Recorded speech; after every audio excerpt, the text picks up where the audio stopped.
Good evening, everybody, and God bless you all. We certainly want to thank God for those that have come out on this evening. Hopefully, there'll be some more that are on their way. We are excited about what God is doing uh, with us and through us. And we are just motivated, certainly today, to find out more information about COVID 19 because everybody is saying, it's over and it's done with, but we know better. So we are going to try to be as informed and as knowledgeable as possible so that we will be able to make informed decisions and wise decisions. So we are blessed tonight to have our guests with us, and I'm going to introduce them in just a minute. But before we do that, we are in the house of God, so we certainly want to start with prayer as we begin the session on tonight. Let us pray. All wise and eternal Father, we come and we say thank you. We thank you, dear God, for your blessings. We thank you for your love and your kindness. We thank you for all that you've done for us, dear God, and all that you will do. We ask, dear God, that you would come into this session tonight, that you would bless our presenters, dear God, that you would bless each and every one that is here, those that are watching virtually. We also ask, dear God, that you would bless those that may be on their way. We pray this prayer in the name of Jesus. My soul says, Amen. Amen. Amen. And so tonight, what I would like to do before we get started is certainly to introduce our guests, our presenters for tonight. They are from the Brancati Center, the Johns Hopkins Hospital. And I'm going to start with introducing Megan Brown. She's no stranger. She's here a lot with us with DPP, and so we thank God for her. We certainly want to thank God for Dr. Marutha, who is not here tonight. But our presenters for tonight will be, and I hope I get the names correct. This is Mamadou Sai, amen, and he is a physician from Senegal. And he works at the School of Public Health. He's a student at the School of Public Health. And then along with him, we also have Dr. Tangela Purnell. And she is the education director of the Brancati Center. So let us welcome them. And you are right at home, so just make yourself at home. And we'll turn it over to you. Great. Thank you so much. Good evening, everyone. Good evening. Well, it's wonderful, as always, to be in the house of the Lord. And thank you for the very warm introduction. And as always, we're very excited to be here. So, you all, I'm sure, already know while we are here, we're talking about our COVID-19 vaccination and outreach initiative, also known as COVAX. And just to orient us to why this particular topic, well, we wanted to provide an overview of some of the key initiatives that were sort of under this umbrella of the Baltimore City Department of Health, as well as provide some up-to-date COVID-19 vaccine information. And we want to hear from you. We already know that, unfortunately, there are certain communities here in Baltimore that have lower rates of COVID-19 vaccinations, despite having many of the illnesses that we know may put us at higher risk. So we would love to just sort of interact with you about strategies that might work so that we can help to bring some of our family members or friends and neighbors on board so that we all can be safe. Does that sound okay? Amen. Amen. Amen. So first, we would like to just acknowledge Dr. Fred Brancati, for whom our Brancati Center is named, and just to share that the overall mission of the Brancati Center is to improve the health of communities, which is why this particular initiative was an important one for us to partner on. We don't want to just think about individual one-on-one patients. We want to think about the overall health of our entire community, because as we know, what happens to one of us influences each of us. So that is something that has always been important to us. And within this initiative, part of our goal, key goal, is to first engage faith leaders and congregants around some strategies to reduce hesitancy around COVID-19 vaccines, as well as we have a goal of wanting to help increase the number of vaccines that people are receiving within our communities. And this could include things like updated boosters and additional vaccines for those who may have gotten, for example, one shot or the initial sort of two shots but haven't gotten an update. So those are two of our key goals. And we've highlighted on the slide some of our main neighborhoods that we're sort of targeting as part of this initiative. We already kind of talked about, right, that we know part of the importance is around education, but we know what faith without works is dead, being alone. So we also want to put the education into action. And so we thought that it would be a great idea first to engage 20 faith leaders to really think about, well, what might be the best way to sort of engage the broader communities around these topics, really recognizing the fact that we know our faith leaders are already trusted agents within the community. So we know that that is one of the things that has been a key barrier that's been shared more broadly around trust and really fear about what might be trustworthy information. So wanting to partner together, as well as hosting these public discussions so that you all will get a chance to ask us questions or just have dialogue and even share your own experiences. And then finally, to help bring the vaccines to the community. So actually our planned events, and you will find some of the flyers on the tables about the upcoming health event that will include the COVID-19 vaccines. And these are some of our partners. Of course, we are very honored to have your own congregation as one of our key partners, as well as Israel Baptist Church. And we're also partnering with Walgreens in Greenmount West Community Center. So let's get down to the heart of why we're here. You all already know, right? We all need the COVID-19 vaccine, everyone who's 6 months and older, including even if you've had the virus before, it's still recommended that you get the vaccine. And in particular, if you are falling within a class of people known as immunocompromised, and we have a slide later to sort of remind you of some of those conditions. But to be honest, probably most of us have one of those things, right, that puts us at a higher risk. And of course, we know that booster recommendations sort of changed, including as recently as about a week ago. And we're going to share with you what that is. What are some of the benefits? Well, they help to keep us safe. They help to keep our loved ones safe. But also, we really think about the fact that you don't have to catch COVID-19 to develop immunity to it, right? We want to prevent illness and sickness. And also just wanted to remind us that we know that these vaccines are not going to give us the disease itself. It's going to help us to build immunity or protections against it. And they've been tested through the FDA's rigorous process. And ultimately, our goal is to make sure that it helps us to stay alive so that we can continue to do the Lord's work. We need to be on this side of the land of the living, right? So that we can do that.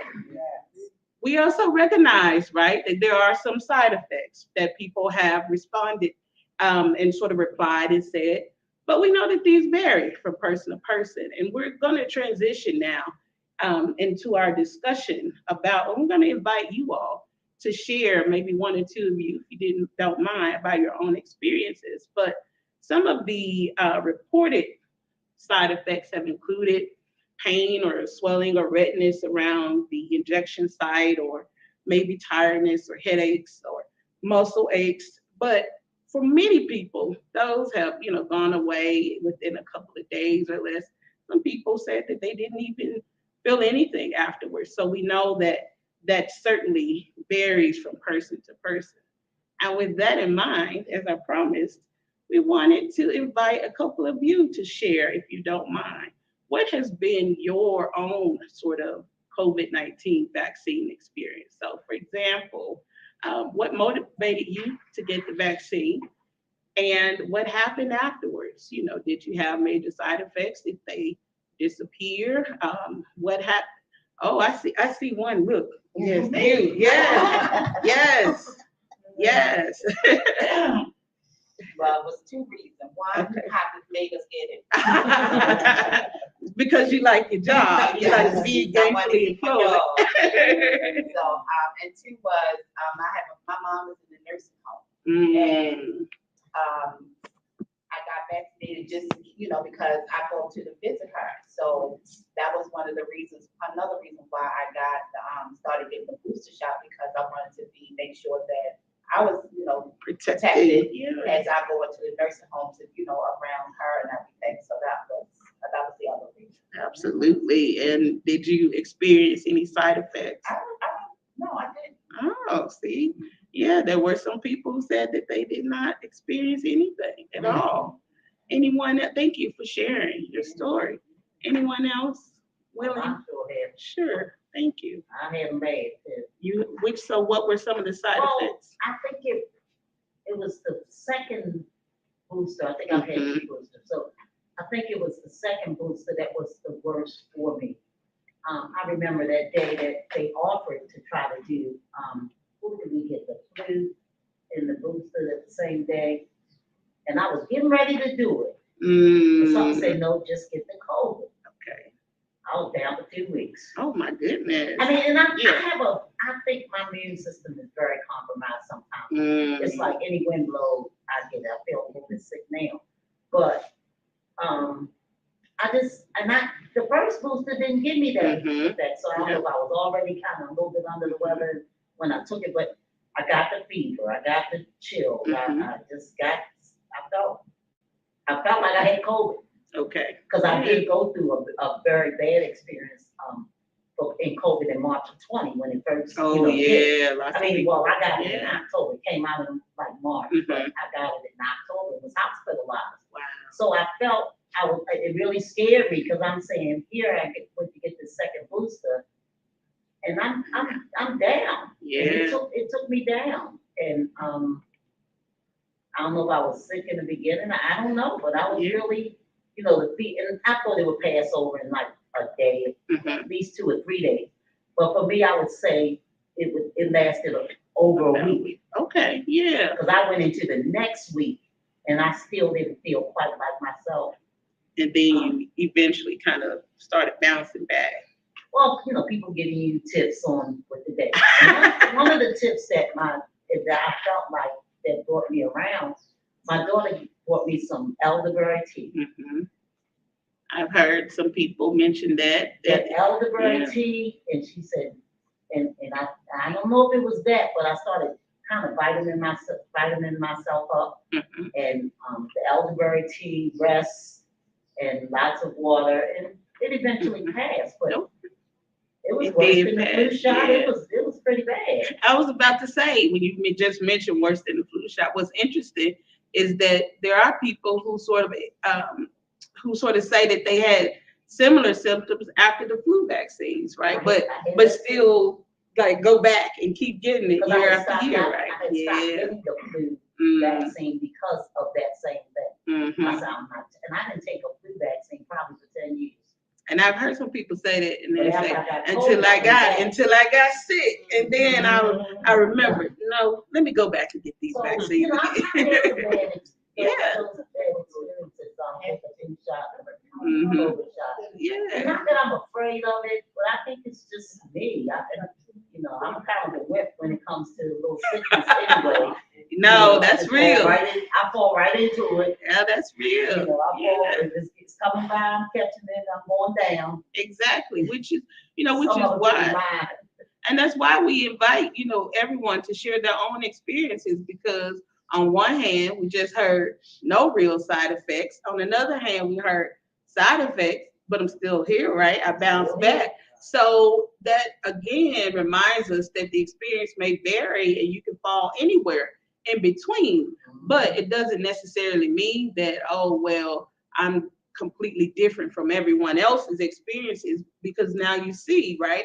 And that again is also for our online audience, that the experience could vary, but still the vaccine itself has many benefits that, at least personally, I found outweigh the side effects. Yeah, and I think that's really interesting that the same way people are affected differently by the virus itself seems to pan out also Absolutely. in the reaction to the vaccine and the booster. For myself personally, I felt a little tired the next day after the vaccine, but after that everything was fine. So I didn't have a problem. A little tired, and I think I laid down for lethargic. a while. Yeah. A little lethargic, but after that it was fine. It's interesting. I think my experiences at receiving the multiple doses, I think they sort of range, right? I think after one dose, I remember just being sleepy a lot and not a lot of energy. I think one dose, no side effects. Another dose, I think I had a little swelling on the injection site, but all of them sort of eventually went away. Yes, we're discussing the vaccine, but even COVID itself affected people in different ways. Like my wife saying, it took her down.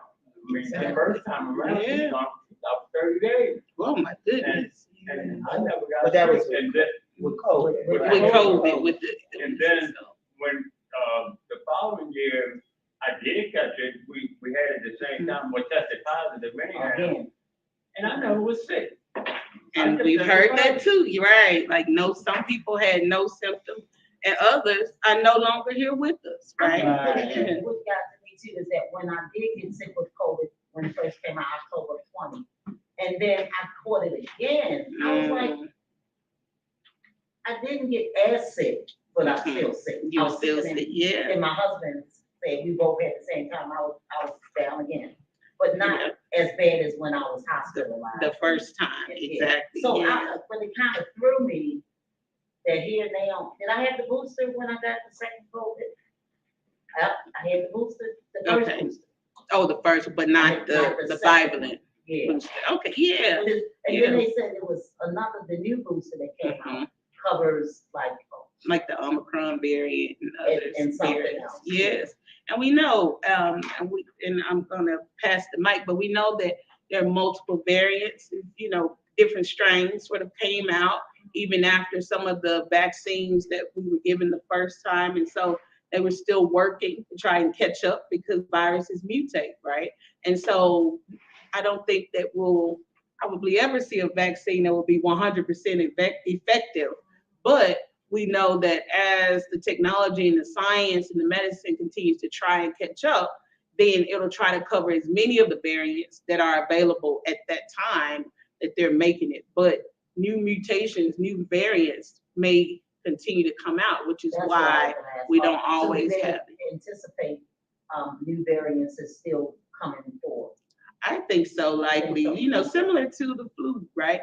Each year they'll say, well, this vaccine is about X% effective against the different strains of the virus that we know about now. And some years is not even as effective because other versions of it, hit harder. So I think part of it is, as many of us who can get vaccinated as possible, it sort of helps, I think, to stop the spread and stop the number of mutations and variants that then ultimately will allow us to become sick even after we've gotten some of the boosters previously. So I like to say that sure. I've taken all of my, COVID shots, of course, but when I took my flu shots, and I'm up to date with that, but I had somewhat the same reaction because mainly I had a soreness on my arm, just from the shot and from the flu shot too. So it was really the same, so I didn't have any other reaction other than that. And I was working to the good Lord that but it was, so that's just let you know different people have different reactions. Exactly. When I got the flu shot, I had the reactions that people went through with the COVID. Mm-hmm. And I've never had the flu. That was the first time I ever had the flu. And I mean, I had the chills, the fever. I mean, it took me down for a week, and That was the flu shot. That was the flu shot. And it was, I thought I had COVID because I was like, wait a minute. Mm-hmm. But when I went to the doctor, they do now with the COVID And and the flu flu and RSV. together, Yeah. and they came back. I just knew she was gonna come back and say you had COVID, but she came back and said no, you have the flu, and I was Yeah. like, okay. Yeah. But it was the same symptoms. Absolutely. And which is why, it's so important for us to stay on top of things, to get tested, right? Because sometimes people think, oh, it's just sinuses or, oh, it's just the flu, and it's COVID, right? It's the other way around. We certainly don't want to infect anyone else. So definitely want to stay on top of that. Yeah, I would like to precise that the severe reaction are rare. Those are rare events, and the COVID-19 vaccine does not bring that reduce your risk of getting COVID, but does not reduce it to zero. But it also helps to stop the spread of the disease, and that's something that is really important, because what we've learned about COVID is that this virus does not discriminate. It doesn't matter. You're young, you old, you rich, you poor, you white, you black. It touches everybody. And unfortunately, the Black community has suffered a lot from COVID. And we're going to see why. The reason are the risk factors. There are certain risks, there are certain predisposition. When you have them, you are more likely to have severe COVID. And those are being older age, being 60 and above, being pregnant, being immunodeprimized, have sickle cell, have tobacco. But those factors that are more predominant in the Black community and make a difference are diabetes, high blood pressure, obesity. And when we talk about COVID, I like to not to only talk about COVID only about a question of race, because there is a question of race, because definitely the Black community here in Baltimore City and in different other states have been the community that have had the highest rate of COVID-19 diseases and also infection, but also death. But also it's still one of the community that has the lowest COVID-19 vaccination rate. But I don't want to just look at it as like a race issue. I want to look at it as a social determinant of health problem. And by social determinant of health, what I mean, that's the condition in which people live, the condition in which people grow, the condition in which the environment that people are in. When you look at the neighborhood where we are sitting in right now, this is among the neighborhood where, compared to the whole city, the COVID-19 vaccination is the lowest. But also when you look at the education level of the population is one of the lowest. When you look at the income of the population is one of the lowest. When you look at the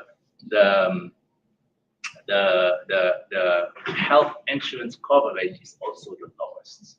So we have, unfortunately, all these factors that were here before COVID. And unfortunately, COVID has exacerbated those factors. And today we are finding ourselves with this problem. And I think that will set the debate or the discussion, because that's the problem we are having right now. Yeah. Well, one thing about our communities is trust. COVID come out brand new, you create a vaccine, and we wasn't feeling that. And then side effects and all that, you push this stuff at us, and we what's gonna happen 2 days from now, 3 days or a year from now. So there was a trust issue, and always has been with especially where y'all from. And and we didn't want to feel like guinea pigs, because here's something you just made. You're saying it's okay, but who did you test it on? And so it's hard for us. I ain't gonna say us. It's hard for me to get past that. Yes. Sometimes. Yes. We have to recognize that. We have to recognize that there are, I don't want to And call in the it, faith community, you know, we have a sincere dedication and trust that God knows. Yeah. So I think we even reach out to get the booster, because I wasn't gonna take it, no, until I got COVID. I said, look, 61 and half dozen another, I gotta do something, you know. Yeah. So, but I said, God, I'm trusting you Absolutely. with my life, with my health, and, you know, and I'm still alive. Yeah. And I was in a hospital where people were dying around me in with COVID, because I was on a COVID ward, and, you know, they were slamming my door to say, you know, don't come out the room, because people was dying. And I'm Yep. saying, God, I just got to praying, my church prayed for me, my family prayed for me. I got them, and I believe them prayers avail much. Amen. Because God, I trust God, I trust you. I trust you. And I can never forget, I was in the hospital, and even the text, I told them I had a newfound relationship with the text more than the nurse. Because them texts were saying, look, you're a Christian. Amen. We gonna fight this thing. Mm-hmm. And they taught me how to fight. Yeah. They taught me how to, no, you're not giving up. You gonna listen to your spiritual, you're gonna fight, you're gonna breathe. You ain't going on the ventilator, you're gonna do this. And it was just my people. I mean, and I'm, you know, my people, they came in and they encouraged me to push. Because they were seeing people die, you know, around. So I thank God, and I trusted God and say, okay, God, what do I do? I even was told, giving my last rites to us degree. The nurses and stuff came in and said, if you were to go under, what would you want us to do? I told them, let me die. I mean, I did, and then I said, just let me go. I don't want to go on the ventilator. I'm not going on, you know, I'm not going on the ventilator. She said, you want to die? I said, I sign off. That's what I want to do. Let me go. So the doctor came in. I didn't sign the paper. The doctor came in. She said, I heard that you want to leave, that if you don't want us to ventilate you. I said, no, I don't. She said, why would you want to die? Why would you want us to save your life? She said, a ventilator could save your life. It's just going to take the pressure off your body to relax your body to, because I was hyperventilating, even for me, you know, I was going off. And they had the hype, she said, you know, just to calm your body down. And I thought about it, and she went to look in that lady's eyes and see that she knew the Lord. And I said, okay, I'll do it. I'll go on the ventilator if I had to. God never put me on the ventilator. Never. I said, thank you, Jesus. Glory, hallelujah. I went to the nursing home because I still had to get rehab. I was still sick. But I prayed I wasn't getting on that ventilator. Yeah, so my And everybody goes on the ventilator don't die. Right, of course. But yeah, it's very scary. I mean, especially to be alone. That was the other thing. And then I was alone. Yeah, absolutely. I did have trust issues, but it wasn't until Pastor, when they came here with the shot, that's when I got my first dose. When they came to the church, and I was like, you know what, Lord, you speaking to me. Yep. They brought it to the church, so I'll get it down. Absolutely. And I was just about to, part of it, there's so many nuggets, right? Part of it is who's the messenger, right?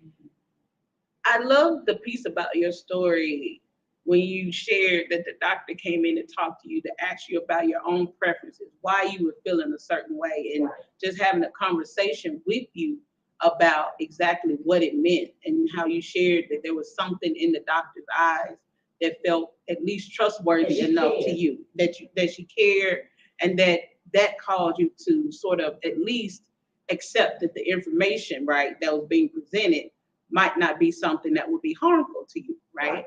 And I think that, you know, part of what we learned, especially during this process, it was something that happened very quickly, right? It was a pandemic, so many people dying. But one of the things, right, that we don't often hear is that the process of creating that vaccine, a lot of that had already been going on, right, for years. But it was happening in the background, right, including a Black woman who was a part of the vaccine that ultimately became the Moderna version of it. So there were scientists working at the NIH on some of the development, right, of these vaccines, but just kind of happening in the background. So they knew it was, so some way they knew it was coming. Well, there are always, right, all of these different viruses etc. But we don't often hear about the ones that aren't necessarily like on the verge of something that's becoming, like a national pandemic, etc. So at the NIH, they're often working on rare viruses or rare diseases, etc. And so within the actual lab itself, right, they had already begun some testing on like mice, etc. So there were pieces of it that were already developed. So but again, that's the type of information that we don't often hear, right? So then when it looked like something that was just developed overnight, right? And just like you shared, well, who did they test this on? And yeah, exactly, right? Yeah. Out that if you go on the Clorox bottles and Oh, bleach Lord. bottles that Yeah, because clause in there yeah. that it kills the COVID. Yeah, because there are other versions of it, earlier Early versions, on. exactly. And so, the 2019 version, right, is what sort of hit us. But yeah, a lot of these viruses sort of mutate and develop over time. And so there were pieces of it already sort of in the works. And the other piece that you shared, right, I think one of the things we learned, so I led a project sort of in the 2020, 2021, the earlier phases of COVID with several churches. And one of the things that we learned is that often people may not be ready on the spot to make a decision about something, right? But if you really care about what's happening, then I was willing to come back. I was willing, after we held those, we call them parking lot discussions, okay, after Bible study, after church service, you may now have a question about it, or you may now be considering it. I got someone who called me and said, well, you shared that you were getting your vaccine last week. Tell me about the side effects that you had. I want to make sure you're okay. I'm signed up for it, but I want to hear about your experience. So so she had my cell phone number. I said, well, my arm hurts, but I'm still here. I'm trusting God, right? Because part of what we heard during that time was also some people who ultimately were just afraid of the vaccine, but who then turned it around and say, but I'm trusting God to protect me, and I don't have to go and do anything else. But also we have to trust God to protect us when there are things that are being presented to us that can actually protect us, right? So Because God allows everything. exactly. He's still in Yeah. control. Yeah. You trust that. But it's scary. Yeah, it's scary. I'm scared too. I'm telling you the truth. Well, he said Yeah. pestilence will be Exactly. Yeah. beginning of sorrow. Yeah. Yep. We tend to think that in the beginning it was kind of normal to be afraid. Yeah. It was kind of quick. And Mhm. also the information with God, every day it would change. Yeah. Today it is, tomorrow it is. And also, Yeah. unfortunately, we need to recognize that there was a mix between politics and vaccine, and depending on where you lean on, like you're like, oh, if this person is the president, no, I'm not gonna get it. And also, let's tell the truth. I mean, somebody say you can use bleach. The president said. I'm you not- can I'm use not- it. So Those so are issues. exactly. Yeah. And also the misinformation. One of our former presidents, Bill Biden, suggested that you can inject bleach, which is absolutely false and harmful. But again, when there are people in roles and positions of authority who say things that we know are not aligned with what we know to be the truth, then that does harm, public trust. Another big problem that we had, and I feel we need to be aware of it. Social media. Yeah. Social media have been like where people will find information first now. And We're unfortunately, speaking on social media. yes, You can trust us though. yeah, that's been a big problem. And unfortunately, there have been misinformation that have targeted, especially the Black community. Yeah. And one of them very popular in the beginning was that Black people cannot get COVID. Exactly. Yeah. Cannot. That was what people Yeah, said you in the remember beginning. that was like closer to And- March and so- 2020. I never heard that. Yeah, that how was it our started. first. For the cause of it. That's how it started. Oh, But the idea was that in Africa, the COVID vaccine rate was low. So because we are Black, so COVID-19 doesn't touch Black people, and they didn't tell people people that, okay, first in Africa, many African countries, they don't test. They have no clue about who got COVID, who didn't get COVID. When people die, they die usually at home. They even don't go to the hospital. But also the population is not the same. We are all black. I'm from Senegal. 65% of people are under 35 years old. So when I go there, I'm old in Senegal. And they are kids, they are young. Obesity is not a problem as it is in the US. And we've seen that being obese increase your risk of getting COVID. Diabetes, the same issue. So we had also the issue about the Tuskegee experience. It came back. And me, I was surprised how just over a night, everybody became like specialists of history. And I was like, where did you hear about it? Because before COVID, maybe some people knew about it, but most of us didn't hear about it. But those were strategies that were developed to target the Black community. And we got influenced by that too. But now, after so many years of COVID going on, and the facts, because the facts are here, COVID touched everybody, but it touched predominantly the Black community. And we know that COVID vaccine protects. It reduces your risk of having a severe disease. Now, how can we change the narrative? How can we convince people from our community that this vaccine is safe, that COVID is real?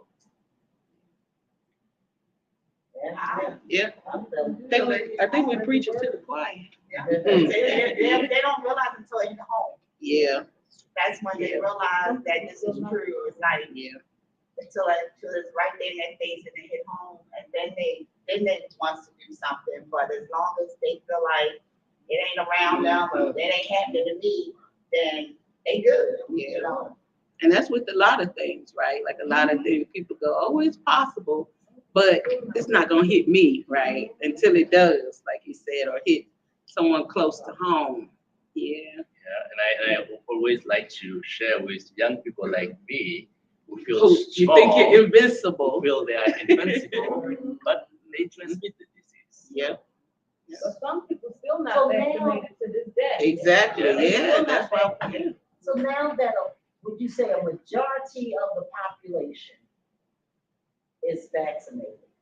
So It's not? I think so certain segments, if But right? when the media tells you that the majority of the population is vaccinated, we doing all right now. So in Baltimore City, 71% of people got one shot at least. 71% in Baltimore Yeah, City. that's pretty good. But if you look by neighborhood, it goes for 100% in downtown to 45% here where we are sitting at.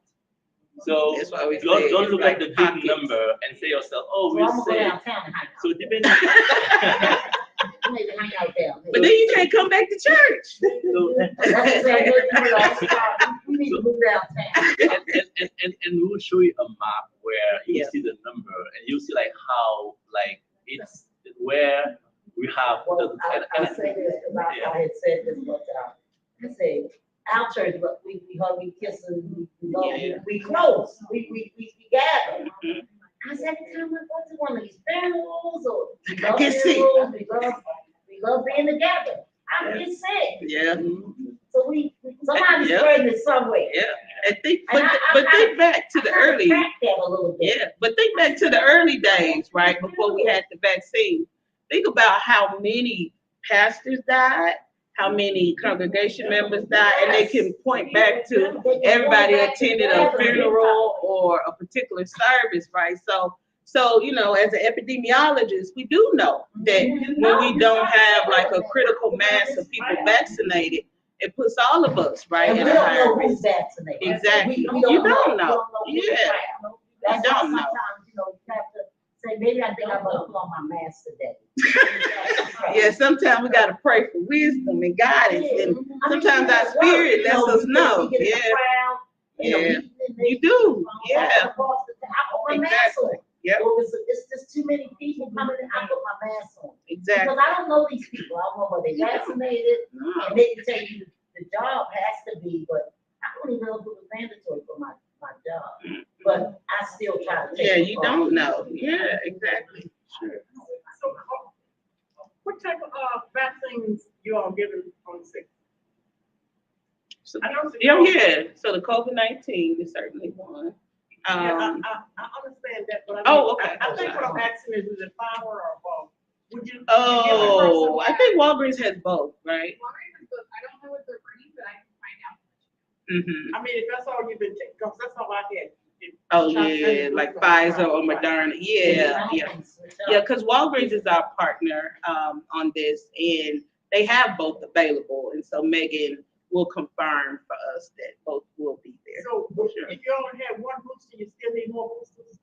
Have you had the bivalent booster? I only had one. Oh, yeah, so yeah, you need the updated booster, the one that's more effective against the Omicron variant. So that's Yeah. So there is a new booster that they're recommending now. Well, the new, right, I think it was now about a year or so ago when it was new.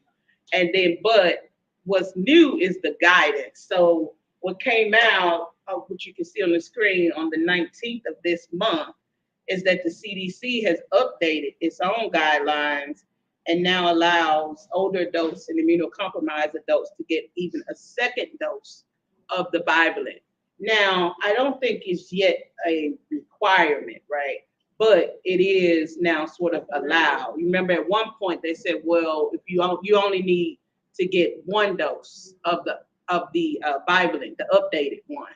But in the most recent guidelines, they're now sort of at least allowing a second dose. And that, from what I read, it seemed like that was sort of being conversation with your own sort of medical team and your own individual status. So if you got your bivalent, it's been 4 months, you can take the new one. Mm-hmm. So are you all giving the boosters on next Yes, Saturday? yes, Oh, okay. yes. The bivalent is the sort of the most recent booster shot. Yes, Oh, okay. that's the updated booster. So So what that if a person never had a shot? Would they start with that one? you would have to start with the first one. With the first? Mhm. Will they be bring? See, 'cause I thought you all. Yeah, they're gonna bring, yes. Mhm. Yeah. I thought you all were targeting a certain population. About the bivalent. No, we want to hit everybody. You said bivalent, VIVALENT. Yeah. Yes. So, because I when I got my last booster, I mean, I didn't even ask. I didn't know to ask. It may whether be on it's your bivalent or paperwork. not. It may be on your paperwork. So, I mean, bivalent, explain bivalent to me, because I know that's not whether it's Pfizer or Moderna, but what is bivalent telling me about that particular booster? So as you know, during COVID, we have had like different variants. We had Delta, Omega, and it kept changing. So bivalent stands for 2. So Okay. so at the beginning, the one we had covered Delta, and then we had a new one, Omicron. So when they made So it's bivalent, covering both. it combined both. So Ah. if you were exposed either to Omicron or Delta, that one would protect you. So that brings like another layer of protection because before we had Omicron, so I think Omicron was around December last year. I think that's when I got COVID. Like that's when everybody got against COVID. That's when we got Omicron because Delta we were vaccinated against, but it wasn't protective anymore. So that's when they came with the bivalent. Now, if you got So whether you got Pfizer or Moderna, It doesn't matter. it doesn't matter. Right. As long as This you is get the bivalent. right. It's the updated version of both of those. There's an Okay, updated I got version of it. So just like some people were sharing, well, I had gotten a vaccine but still ended up sick. We know that from looking at some of the numbers, the Omicron variant, a lot of people were catching it, right? Like a lot of people, it seemed like the Delta variant was making more people sick, like very sick. But the Omicron variant was the one that almost everybody sort of knows at least one person who caught it, myself included. We caught the Omicron one. It got us. Wasn't hospitalized, because I had gotten at least up to where we were then. But this new bivalent is also covering that variant of the virus as well. So currently, yeah, Y'all are recommending a booster. Now, if a person, even with the past variant, if you had a double shot or 3, would it affect you? I think I've gotten up to 5 or 6. That's what, I think I've gotten up to maybe 5 or 6 because, depending on that schedule, that initial schedule where it was 2 parts, right, for the first one, and then the additional boosters. you recommend one almost every year of some kind. Well, we haven't gotten the exact guidance yet on that, but certainly you're up to date if you've at least gotten the most recent bivalent booster shot. Right. Mhm. Oh, you got 2. Well, now they're saying they're allowing to for people who are at higher risk. But for most places, they're kind of saying you're up to date if you've at least gotten one of those. But what I'm Yes, this saying, is guide. what's the danger of getting? Oh, the additional doses. Well, they haven't reported that people who get multiple doses are at higher risk of any other illnesses. There are guidelines in terms of how many months apart, et cetera. But as long as it's sort of following the recommended schedule, there hasn't been evidence to show that you're at increased risk of illness or death or anything. however, there are proof that there are benefits. Correct. There are benefits. Benefits, yeah. You asked about the danger, there are benefits. There Yeah. are benefits of being up to date to your vaccine. Currently, the COVID-19 infection rate is going down. It doesn't mean that it's not out there. It's still out there. And it's not because we don't talk about it that it does not exist. And people who are hospitalized, people who are in IU beds are mostly people who are unvaccinated. So that's also something that we need to need to emphasize. So it's really critical to stay up to date to your COVID-19 vaccine. And as we shared earlier, especially when you are you are older, 60 and above, when you have immunocompromised system with all the conditions that we shared earlier, and especially in our community, obesity, diabetes, tobacco, cancer, those are factors that we have to be mindful of. And also for young people, because those are also a group that is really, really a hard to reach young people. And unfortunately, that's the group that also spread the disease.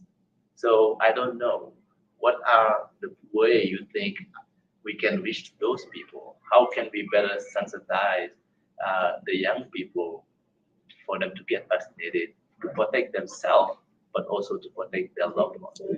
Take it seriously. I was gonna say that, my sister who is currently in John Hopkins in a hospital, was in the hospital maybe 6 months ago or less than a year ago. When she left Hopkins, there was a certain nursing home or rehabilitation center she could not get into because she had not had the booster. Yeah. But while she was there, eventually she got it. So now she had to go back to rehab. Mm. You know, she leads obesity, heart, diabetes. I mean, everything you were mentioning. She's challenged with a lot of those things. Yes. And I was telling my daughter, I had my daughter send me her cards so I can show the doctor when I go back to the hospital tomorrow that I'm thinking that before she goes into rehab, she might need to get that full booster. Yeah. I want to see if they will give that to her while she's there. But I do know a few months ago, when we were trying to get her, they would not take her because she did not have that booster. She but wasn't did up get to it. date. I think like down in October, she did get it. And When when she's gonna go back again. so that she can. But when we thinking back, look at who was dying at the highest rate. People who were in nursing homes, people who were in close conditions together. So I think many places are trying to be a little bit more vigilant to protect the people who are living there. So that absolutely would make sense that they would want people to at least be as up to date as possible. Mm-hmm. So, you asking how can we reach them, it's almost like back in Pastor's day, you couldn't even go to school without certain shots. So they're gonna have to make it that way. But that's I mean, something. I mean, if you're going to because college, If right? it ain't mandatory, we gonna always have that population of saying, no, I ain't doing it.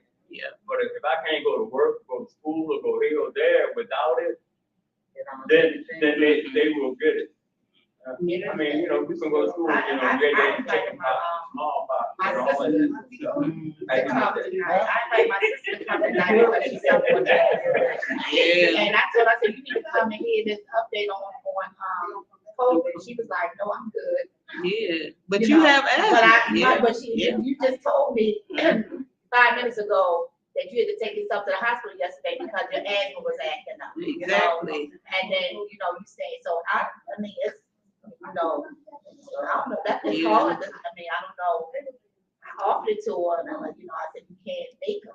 Exactly. One Yeah. question sometimes, I guess. I don't know if this is good. Why do y'all wanna help us? Why? Why? Because I am you. What do you mean? No, and I'm not saying you in particular. I'm just playing. No, but part of it, right, is I think, Because. yeah. You saying there's why so many why other target ills- this? There's so many other ills to society about people. I feel like sometimes, and I probably get a little too deep, but it's a population Speak control. your mind. And Yeah. it's a population control. My former pastor, when they brought out, the things, different type of, female, law plans and devices they always targeted the Black population. And I felt like it was a population control, to keep us from, I don't know, let me shut up. To reproduce. So you think that the vaccines or the illness is right? I mean, let me because say being unvaccinated. That goes back to the Oh. trust factor. Yeah. I really don't know. I'm not a scientist. I don't know. Yeah, I don't look in the lab. I don't know what are they injecting into. Exactly. Yeah. And and that's And am part I of- getting the same thing Oh. that our counterparts? Yeah. I don't think. Am I getting the same as Caucasians? I've never Am I getting the seen. same as Asians? Am I getting the same vaccine? Do I know? No, I don't. Well, So part of- I think- you follow me? That's No, I get your keep my question. mind on that Yeah, I get your question, but for And me, why do y'all want to help us? yeah, for When they me, don't help us no other way. because part of it is if the COVID-19 illness rate is high in the Black community or any other community, we see, right, it spreads. So that question about, well, why help certain neighborhoods, et cetera, we're all going to ultimately sort of interact in some way. So even if you believe that overall there isn't a direct incentive to just help, a particular neighborhood, there is an incentive to make sure the whole population doesn't end up dead. That's number one. But number two, really with the whole population control, when we think about the death rate from the illness versus, any potential concerns about the vaccine, dying from the illness is what, would feel more like population control because it hit us, right, even harder than many other communities. So they kill off a lot of us. Well, a lot of non-Black people died too, right? So, Well, I always say that too, and so but they'll kill up a few of them to get a whole lot more of us. So Yeah. I'm glad you raised the I'm question. No, I mean, because other people, there may be some people online who may have your same questions, I'm glad so it's you, fine. you, Yeah. you spoke your mind, and that's I very have to, important. but I've been there. And that's what these discussions are about. I think for those who went to get COVID-19 vaccine, let's just talk fact. There was nothing else like you Black, you white, line up, Black first, white second. No, we all got the same vaccine. Whatever that vaccine does. You believe that? I mean, I was with a bunch of white people, and actually, this is what happened.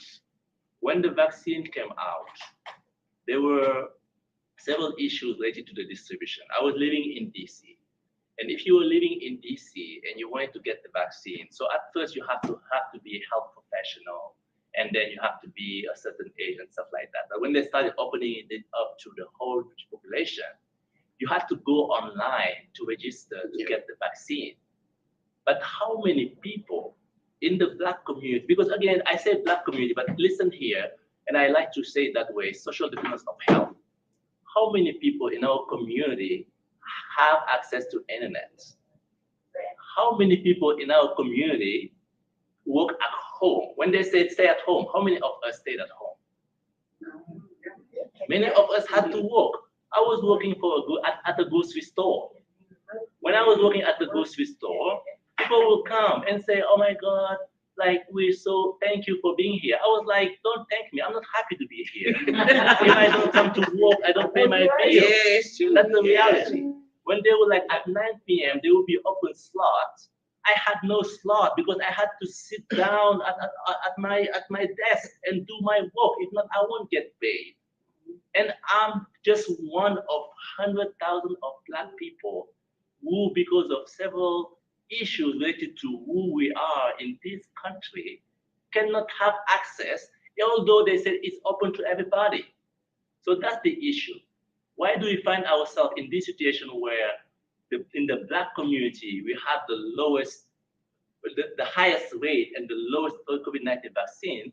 There is nothing as targeting the Black community. No, it's just that in the way that they thought about sharing the vaccine, they didn't take into account our realities. Yeah. And today we find ourselves, you go to Fells Point, everybody is vaccinated. And you go here, nobody is vaccinated.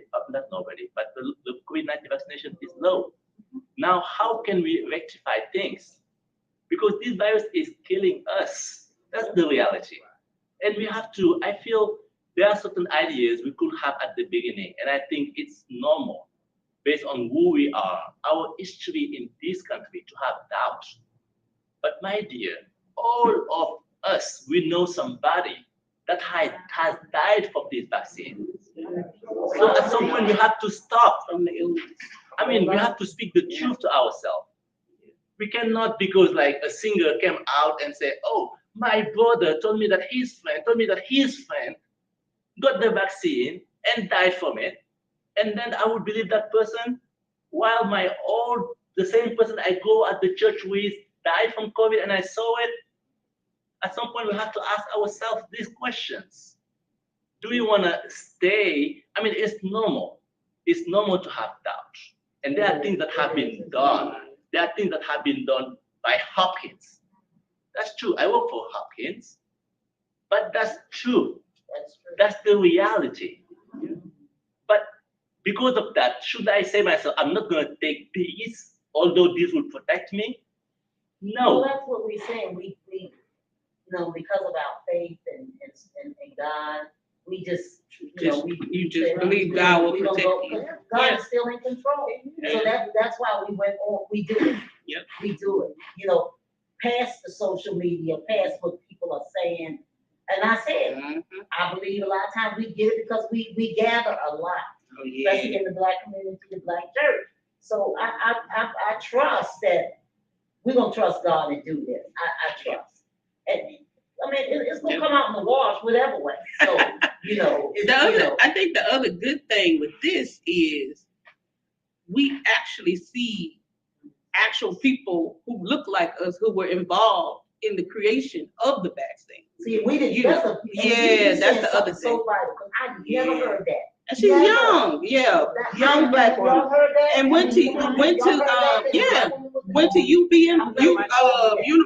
of Maryland, Baltimore County. I never knew that. That's because probably, say social media, they just talking a lot of talk. Yeah, But and sometimes they do have like targeted That is ads, so etc. Yeah, which is why my initial reaction was, "Because I am you. What do you mean?" But really, the reality is, it matters because you do want to sometimes see that people who have your same lived experiences are involved and, at least know what's going on, etc. For people who, may have those trust issues, I think it is sometimes good to know that those things exist. Yeah. Just here and then there. Okay. I would just want piggyback on what she was saying about why it's happening in our community. It's being a community health worker. When I was working at Hopkins, I was a community health worker, and we targeted the underinsured and population. And one of the things I learned in going out there was that most of them were more concerned about how they was feeding their family, how they gonna pay their rent, how they gonna keep their license stuff on, more than I need a vaccination. I need to take care of myself. And you had to meet them where they was at, because that was their thing. They was more worried about how to survive than taking care of their health. That's true. Yeah. And that's how a lot of where we as Black people did target a lot of those illnesses, as far as not getting the booster shot and diabetes and all that, because they're not thinking about themselves. They're thinking about how they're going to survive the next day. And that's why I think we are that big population target. We went through with breast cancer. Yeah. We went through with smoking cessation. We went through with prostate cancer. Yeah. We went through it with something else. It was we had prostate, breast, smoking cessation. All of those targeted things. This church has participated in. And diabetes. The diabetes. So have played a part.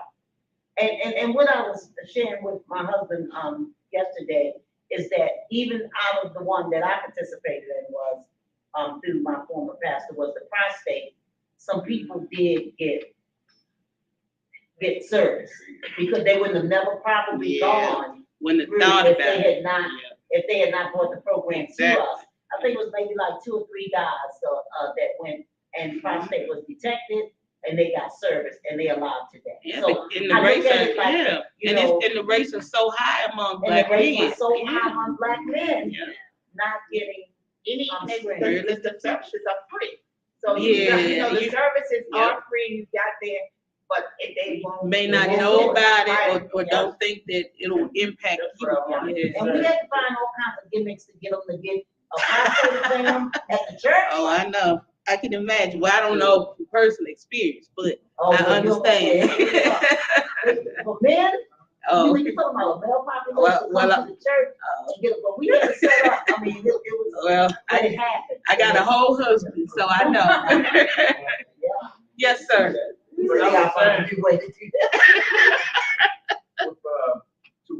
reach people, especially in our community and most communities. The health department or y'all or somebody, you almost got to convince us that it's going to be a life or death situation. I mean, and I don't, whether it's with a cartoon or whatever, but somehow through the media and everything, they have to be convinced that it's a life or death serious, situation. right? Like, because some of us wait till somebody dies, so stuff. I'm gonna get that. It's like, oh, people still dying from COVID? Like, yes. And then when auntie died, you say, I need to go get a shot. But what's worse would be if you realize that you were the one who gave auntie the COVID that killed her, right? So I think that, with no, and they might not be, And finally, because I know we're over. I think the other piece of it is the us, versus them. Now, all of us is the us, right? So now we're all empowered to be the ambassadors and to continue to reach out. I mean, because I think the other part of that answer is, why are we here? Right? And I could just tell you, neither one of us had to be here tonight, right? Like, the project that we're working on is not something that would cover the majority of anything that we're doing, right? We're here because we care about what's happening in our own communities.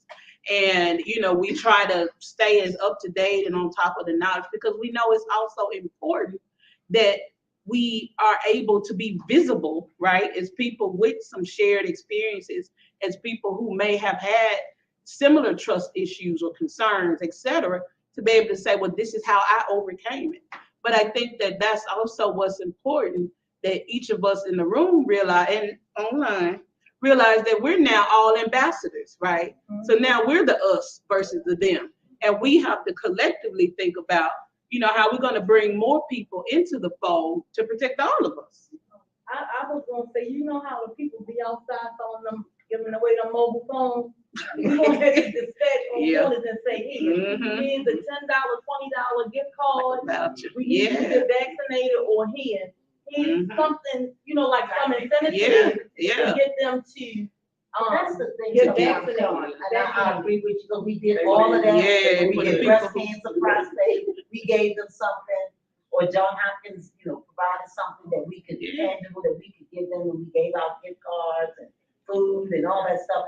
But sometimes I feel like we gotta stop that. I mean, but And then they always want something free. It ain't that way we gonna reach. I know. I mean, because especially when we're thinking about younger people, and like you mentioned, who have so many other things on your mind, part of it is asking you to stop whatever you find important to now go and prioritize something that you think is important for me, but I don't think is that important, right? So that's part of it. Yeah. You gotta convince them. Yeah, we gotta bring them into the fold. When Jesus blessed the fish and the loaves, he say go find your own food, right?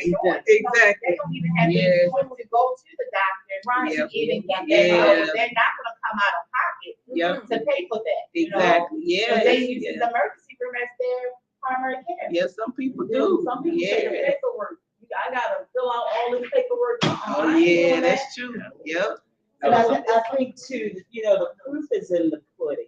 I mean, that old saying, we have to go back and think about what it was like in 2020 when all this, came about, and the number of people that were dying then as compared to the number of people that are dying now. Yeah. And there is a significant difference.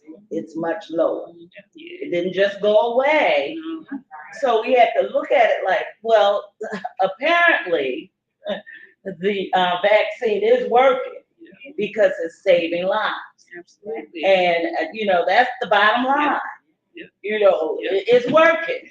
So, and there is mistrust, as we've said, but, you gotta look at it like that. It's working. So I'm. And we're able to come back together, right? Yeah, That's another thing. Yeah. So the more of us that are vaccinated, the more we can move forward in a normal way. Yeah, and I think that's all the reason why we're here, because fact is not enough, but we'll share it. Yeah. And we know that in our community, faith leaders, the church has a really important appearance in our community. And that's why we're here. I just wanted to share a small, my personal experience. Maybe it will apply to here. I'm an immigrant. I came from Senegal. What? Yes, I came here 5 years. I mean, it's been 5 years. It's going so fast. And in Senegal, I was just a random person, Mamadou Sai. And when I moved in the US, when I came in Baltimore, I became a tall, dark-skinned, black male. It's different. And being a tall, dark-skinned, black male means people crossing the street when they see me. And being at Hopkins means having my badge always, because people were like, who is this tall, dark-skinned, black male? And it's been only 5 years for me. Imagine people who were born here. Yeah. If me after 5 years, I'm exhausted. Imagine about people. I was like, we don't have to imagine. Right. Yeah, right. We don't have to imagine. But no, it's true. But let's not mix up things. There are things to fix. And we all have to work to fix it. And me personally, that's why I'm engaged in this. That's why as a student, I'm working on this. Because things have to change, have to make things better. Yeah.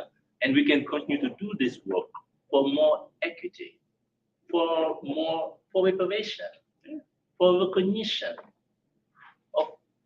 for our community. But at the same time, to keep ourselves safe and healthy. So we could be here. But one more thing, because with the trust, even coming to the faith community,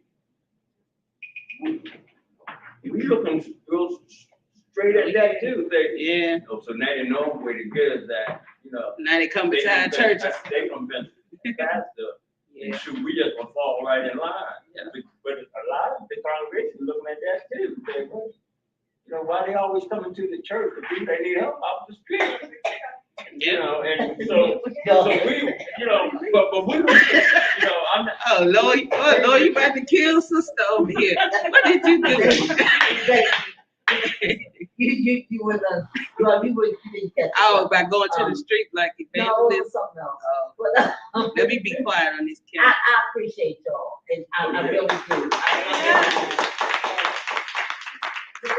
You see, we stayed. It got hot. I sipped a little water, but we stayed. Nah, I'm just playing. I believe that, like he said, he been in 5 years, he said, this gotta be fixed. Yeah. You know, you fell right into it to say, something wrong with this picture, and it needs to be fixed. And that's all we want. We want it to be fixed. We understand our diversity. We understand our diversity. 100. We understand diversity, we understand inclusion, but we have to fix some of these ills. Yeah. And fix the mindset of people that, I agree, Yeah. I did. And also, That's why I yeah. did. I Oh, did yeah. myself, even with my doubts and my fears and all of that. But I you said, did it. I'm Yeah. gonna do it. Cause I'm still trusting God in the long Yeah. run. And in the Yeah. whole, I still trust God, I still Yeah. trust Him. And you know, that makes you a powerful messenger, right? I mean, I've learned the same thing. I think that having people who've always bought into a certain notion, you don't get to always understand why someone else might be hesitant. But someone like you who can say, well, I was hesitant or I had this fear, but this was my experience. Sometimes you get to connect better, right, with others because they can say, well, you see where I'm coming from, right? You don't think that, yeah. They in that age group that, you know, you were speaking of. My own children, I said, look, y'all, if we gonna sit at this table and spitting all over each other, Right. y'all would You said, no Sunday dinners without your vaccination. We sit right here eating and swapping. Well, see, that was your incentive. Well, see, that was your incentive. You didn't need the $10. Your problem was the Sunday dinner. We just be close, so y'all gotta do something.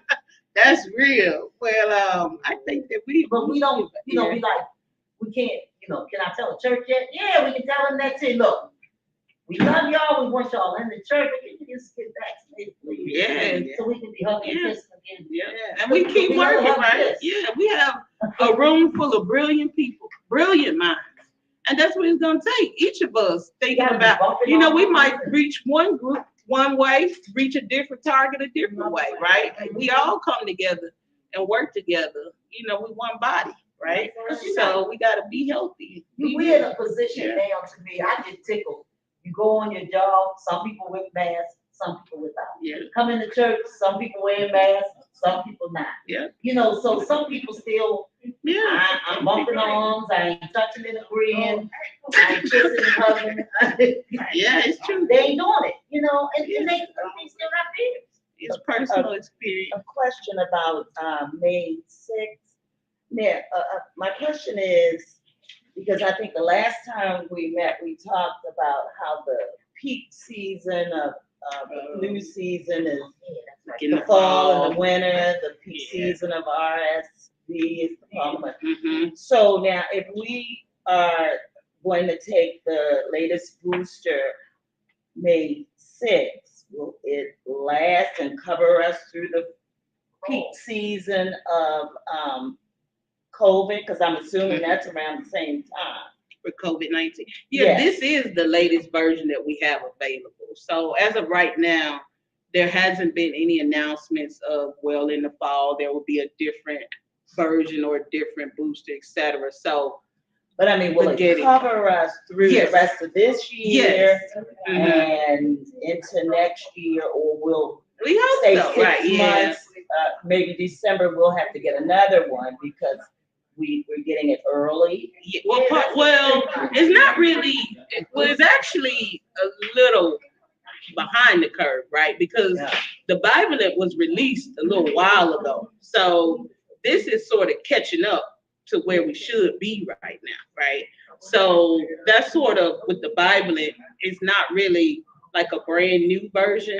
That was just the last version that was released, but we recognize not everyone has sort of caught up to it. So right now we're sort of catching up to where everybody who already has the Bible are in that level of protection right now. They have not said so far, oh, well, we're going to need another one in X number of months or anything like that. But as the science, right, as we continue to kind of study the different variants and continue to study how effective the current doses are, in the future, it may be released or recommended that we get something different. But as of right now, these are the sort of last ones that they're recommending.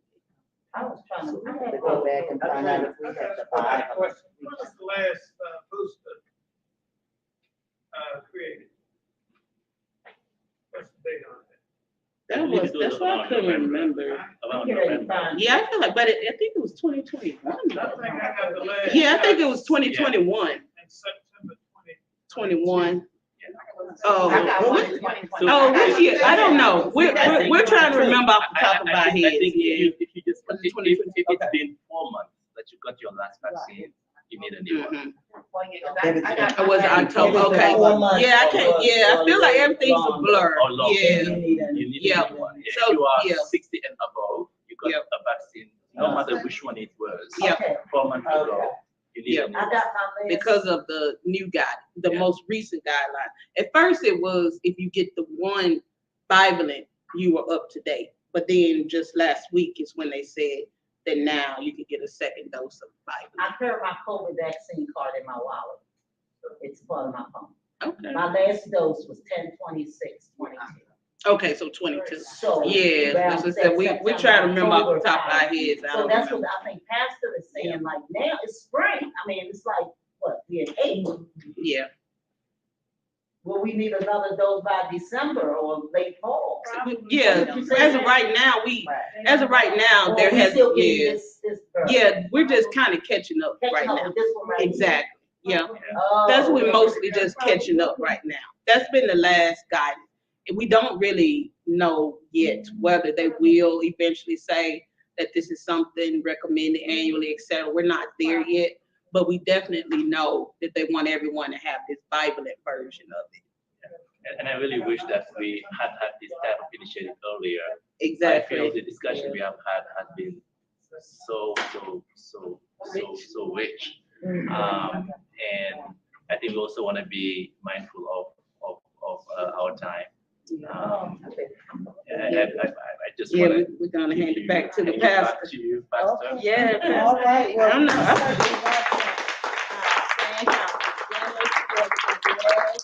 You've certainly shared a lot of information with us, and it'll help us in our decision making. And we know we're going to go back and check and see if we have the Bible in, and then we'll share it with the rest of the church. And we'll be here on the 6th. What is that word? Bible. Bivalent. Bivalent.